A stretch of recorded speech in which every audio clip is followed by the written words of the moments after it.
Hello and welcome दोस्तों। Good evening, नमस्कार, आदाब। मैं हूं संजय, आपका दोस्त और होस्ट। तो दोस्तों, कैसे हो आप सब? उम्मीद है सब अच्छे ही होंगे। तो आज आपके लिए लेकर आया हूं क्राइम की एक और नई कहानी। तो वीडियो के अंत तक बने रहिए दोस्तों। तो चलिए कहानी की ओर आगे बढ़ते हैं। दोस्तों, ये 5 जून 2023 की बात है। हैदराबाद के राजीव गांधी इंटरनेशनल एयरपोर्ट के पुलिस स्टेशन में एक आदमी पहुंचता है। उसके पहनावे से साफ पता चल रहा था कि वो किसी मंदिर या मठ का पुजारी है। उसके जिस्म पर सफेद धोती, माथे पर तिलक और हाथ में मोबाइल फोन लिए ये आदमी पुलिस को अपना नाम आयागिरी साईं कृष्णा बताता है और कहता है कि उसे अपनी भांजी की गुमशुदगी की रिपोर्ट लिखवानी है। वो बताता है कि उसने अपनी भांजी कुरुगांती अप्सरा को 2 दिन पहले यानी 3 जून की रात को शमशाबाद इलाके में ड्रॉप किया था, क्योंकि उसे वहां से अपने दोस्त के पास भद्राचलम जाना था। लेकिन इसके बाद ना तो वो भद्राचलम पहुंची और ना ही हैदराबाद अपने घर वापस लौटी। ऊपर से अब उसका मोबाइल फोन भी स्विच ऑफ बता रहा है। इसके बाद मैंने और उसकी मां ने उसे ढूंढने की काफी कोशिश की, पर उसका कोई पता नहीं चल सका। ऐसे में वो अपनी भांजी के गायब होने की रिपोर्ट लिखवाना चाहता था ताकि उसे ढूंढा जा सके। तभी पुलिस ने उस पुजारी से कहा कि आप चिंता ना करें, हम अपनी तरफ से उसे ढूंढने में पूरी कोशिश करेंगे। तब पुलिस ने पूछा कि आप क्या करते हो? तब उस शख्स ने जवाब दिया कि मेरी उम्र 36 साल है और मैं हैदराबाद के सरूर नगर के एक मंदिर में पुजारी हूं। तब पुलिस पूछती है कि वह लड़की आपकी सगी भांजी थी या कोई दूर की रिश्तेदार? तो उसने जवाब दिया कि अप्सरा की मां मेरी धर्म बहन है और सगी भांजी नहीं है। इतना सुनते ही पुलिस भी चौंक गई। दोस्तों, सबसे पहला शख्स साईं कृष्णा ही था जिसने अप्सरा को लास्ट टाइम देखा था। अब पुलिस सबसे पहले साईं कृष्णा से ही पूछताछ करने का फैसला करती है और अब उससे पूछताछ शुरू की जाती है। पुलिस के पूछने पर साईं कृष्णा बताता है कि 3 जून को अप्सरा ड्राइव पे जाने की जिद कर रही थी, तो उस दिन रात को उसने अप्सरा को उसके घर से पिक किया था और ड्राइव पर निकले थे।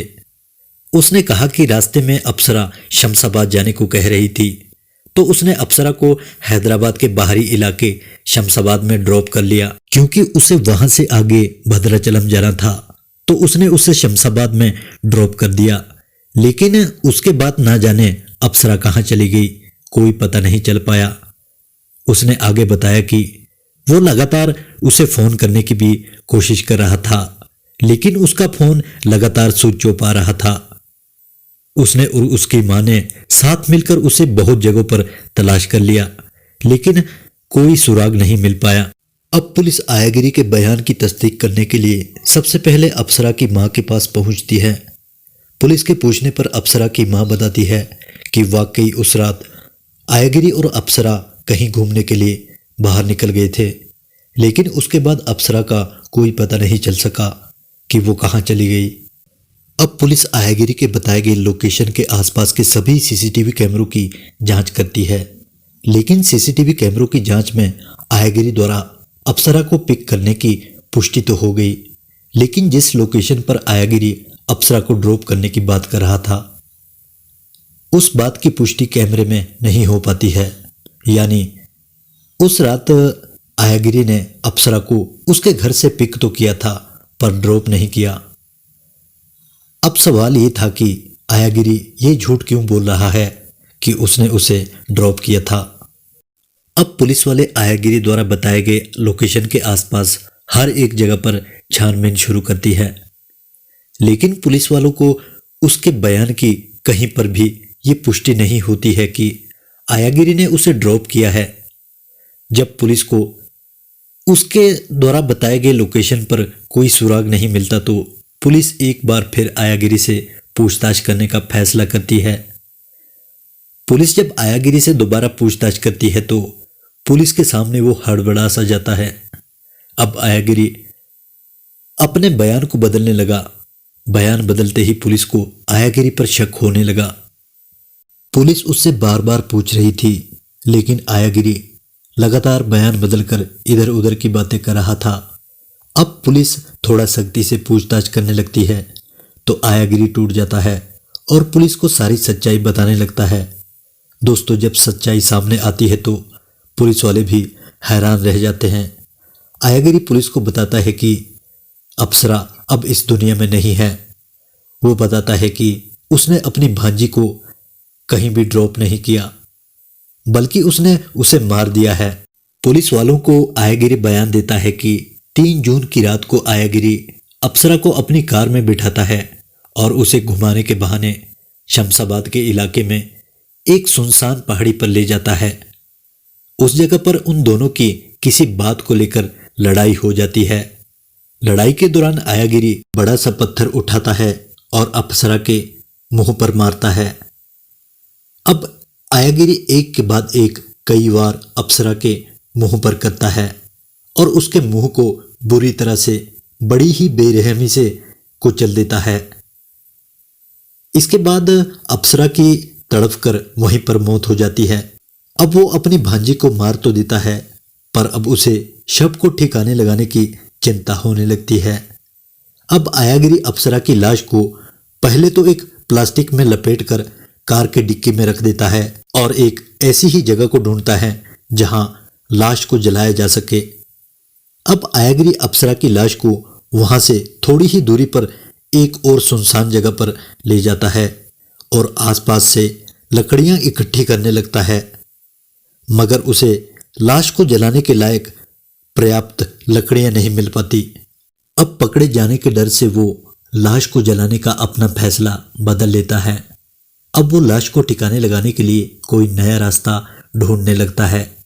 अब आयागिरी लाश को ठिकाने लगाने के लिए नेट पर कई तरह के वीडियोस देखने लगता है।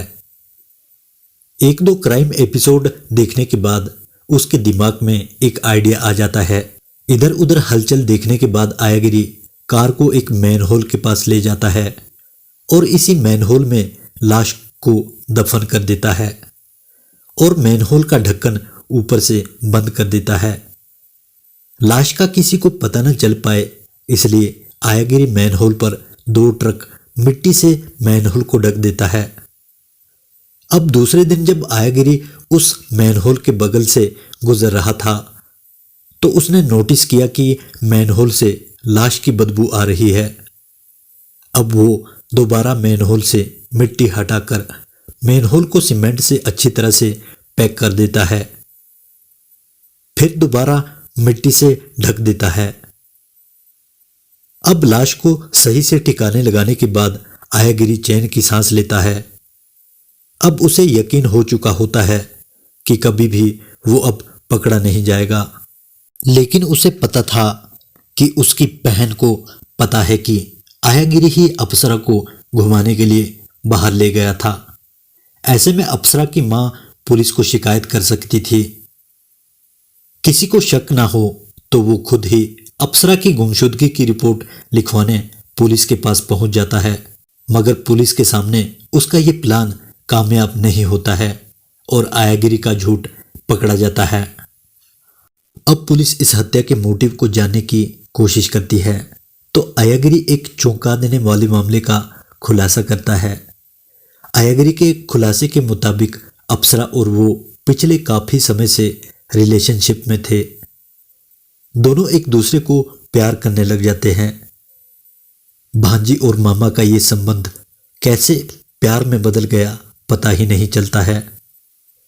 उन दोनों का प्यार एक दूसरे से इतना बढ़ जाता है कि दोनों के आपस में शारीरिक संबंध बन जाते हैं और एक दिन अप्सरा आयागिरी को बताती है कि वो गर्भवती हो गई है। प्रेग्नेंट होने पर अप्सरा आयागिरी पर शादी करने का दबाव डालती है, मगर आयागिरी के सामने एक समस्या ये थी कि वो पहले से ही शादीशुदा था और 2 बच्चों का बाप भी था। और दूसरी समस्या ये भी थी कि वो एक मंदिर का पुजारी है। उसे लगा कि यार सोसाइटी में अगर इस बात की किसी को भनक लग गई तो दुनिया के सामने उसकी नाक कट जाएगी, क्योंकि समाज में एक पुजारी की क्या इज्जत होती है वो तो आप लोग जानते ही है। तो उसके दिमाग में एक आइडिया आता है कि क्यों ना अप्सरा को ही रास्ते से हटा दिया जाए। अब बड़ी मुश्किल से आयागिरी के लाख समझाने के बाद अप्सरा अपना अबॉर्शन तो करवा लेती है, लेकिन अबॉर्शन के बावजूद भी अप्सरा लगातार आयागिरी पर शादी का दबाव डाल रही थी। अब आयागिरी अप्सरा को जान से मार देने का खौफनाक प्लान बनाता है और 3 जून की रात को अप्सरा को घुमाने के बहाने कार में बैठाकर उस पहाड़ी पर एक सुनसान जगह पर ले जाता है। पहले तो आयागिरी अप्सरा को बार बार समझाता रहा, पर वो जब नहीं मानी तो उसने पत्थर से उसका चेहरा कुचलकर उसकी हत्या कर दी। इस खुलासे के होते ही पुलिस आयागिरी को गिरफ्तार कर देती है। अब ये खबर पुलिस वाले जैसे ही मीडिया के सामने रख देते हैं तो मामा भांजी के इस अवैध संबंध के चर्चे हर गली और नुक्कड़ पर होने लगते हैं। इसी बीच ये खबर लक्ष्मी नाम की एक महिला के कानों तक पहुंच जाती है। जैसे ही ये खबर लक्ष्मी को पता चलती है कि अप्सरा की उसके मामा ने हत्या कर दी है, तो वो मीडिया के सामने एक और चौंका देने वाली कहानी सामने रखती है। अब जैसे ही लक्ष्मी इस नए मामले का खुलासा मीडिया के सामने करती है तो सभी लोग हैरान रह जाते हैं। लक्ष्मी मीडिया को बताती है कि अप्सरा नाम की जिस लड़की की हत्या हुई है वो उसकी बहू है और उसी बहू की वजह से उसके बेटे ने आत्महत्या कर ली थी। वो बताती है कि कुछ साल पहले अप्सरा की शादी उसके बेटे कार्तिक राजा से कोयम्बटूर में हुई थी। कार्तिक राजा एक बहुत बड़ी कंपनी में जॉब कर रहा था, जहां उसे अच्छा खासा पैसा मिल रहा था। शादी के बाद अप्सरा की मां भी अप्सरा के यहां रहने आ जाती हैं। अब ये दोनों मां बेटी कार्तिक राजा के पैसों पर ऐश करने लगती हैं। ये दोनों मां बेटी लगातार 5 स्टार होटलों में जाकर खाना खाती और बड़े बड़े ब्रांडेड शोरूम से शॉपिंग करवाने का कार्तिक पर हर रोज दबाव बनाती थी। बात यहीं पर खत्म नहीं होती, वो कार्तिक के पैसों से महंगी ज्वेलरी भी खरीदने लग जाती है। धीरे धीरे कार्तिक राजा उन दोनों के खर्चा पूरे करते करते कंगाल हो गया था। उनके खर्चों को पूरा करने के लिए कार्तिक ने 25 लाख का लोन भी ले रखा था। अब ये दोनों लोन का पैसा भी खत्म कर देती है। इतना पैसा खर्च होने के बावजूद भी ये दोनों पैसे देने के लिए कार्तिक पर दबाव बनाने लगती है। जब कार्तिक पैसे देने में असमर्थता जताता है तो अप्सरा की मां के कहने पर अप्सरा कार्तिक पर दहेज उत्पीड़न का केस दर्ज कर देती है। केस चलता है और कोर्ट से कार्तिक को जेल की सजा हो जाती है। हालांकि कुछ समय बाद कार्तिक को बेल भी मिल जाती है, लेकिन बेल पर बाहर आने के बाद समाज में कार्तिक को काफी ताने सुनने पड़ते हैं। इस शर्मिंदगी के चलते एक दिन कार्तिक ने अपनी जीवन लीला ही समाप्त कर दी, यानी उसने खुदकुशी कर ली। दोस्तों, जब कार्तिक की मौत की खबर अप्सरा और उसकी मां को पता चलती है तो वो दोनों उसी रात ज्वेलरी और पैसों को लेकर, कई कीमती सामान को लेकर रातों रात हैदराबाद भाग जाती है। कार्तिक के घर वाले इन दोनों से संपर्क ना कर पाए, इसलिए दोनों ने अपने पुराने नंबर बंद करके नया सिम कार्ड ले लेते हैं। अब यहीं हैदराबाद में रहते रहते अप्सरा और आयागिरी की नज़दीकियां बढ़ जाती है और दोनों में प्यार हो जाता है और ये प्यार अप्सरा की मौत पर ख़त्म हो जाता है। दोस्तों, अप्सरा और उसकी मां द्वारा एक मासूम पर झूठा केस दर्ज करने पर, जिसकी वजह से कार्तिक खुदकुशी करता है और अप्सरा के कत्ल होने तक की सारी बात को जानकर समाज के लोग उसे एक्ट ऑफ कर्मा का नाम देने लगते हैं। तो फिलहाल ये मामला अदालत में चल रहा है और आयागिरी पुलिस की गिरफ्त में है। कोर्ट का अभी तक कोई फैसला नहीं आया। तो दोस्तों, ये थी आज की कहानी। आज के लिए सिर्फ इतना ही दोस्तों, मिलते हैं जल्द ही एक और नए वीडियो के साथ। तो तब तक के लिए मेरा आप सभी दोस्तों के लिए अलविदा। अगर आपने हमारे चैनल को सब्सक्राइब नहीं किया तो सब्सक्राइब करना ना भूलें दोस्तों, और वीडियो को लाइक ज़रूर करें।